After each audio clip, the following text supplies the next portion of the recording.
नमस्ते साथीहरू, मैले आज हजुरहरूलाई एउटा इम्पोर्टेन्ट कुरा गर्दैछु है। यसलाई चाहिँ स्कर नगरिकन राम्रोसँग हेर्नु होला है। मन पर्यो भने आफ्नो प्रतिक्रिया दिनु होला।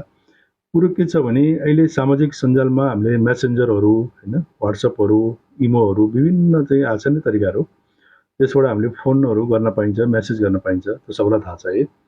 तर मैले चाहिँ बुझेको कुरो के छ भने मेसेन्जरमा अथवा व्हाट्सएपमा आफ्नो साथीभाइ हैन, इष्टमित्र अब चिनेको मान्छेले फोन गर्यो भने चाहिँ हजुरहरूले डाइरेक्ट भिडियोबाट चाहिँ जोडिन सक्नुहुन्छ हैन।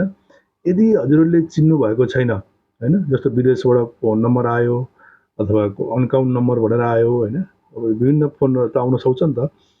त्यस्तो आयो भने हजुरहरूले चाहिँ त्यो फोन चाहिँ भिडियो नगर्नु होला है। डाइरेक्ट भिडियो नगर्नु, अडियो गर्नु होला। यदि हजुरहरूलाई चित्त बुझ्यो भने अब त्यसलाई भिडियो त्यसलाई अब हजुरहरूले फ्रेन्ड साथी बनाउन सक्नुहुन्छ। यदि हजुरलाई चित्त बुझेन भने त्यस्तो नम्बर चाहिँ शङ्का लाग्ने बित्तिकै ब्लक गरिदिइहाल्नु होला है। अहिले विश्वमा धेरै त्यसको चाहिँ घटनाहरू घटेको छ। इन्डियामा दिनमा हजारौँ चाहिँ हजुरको चाहिँ मुद्दा परिरहेछ। नेपाल पनि फ्याटाफुट्टा आइरहेछ होइन।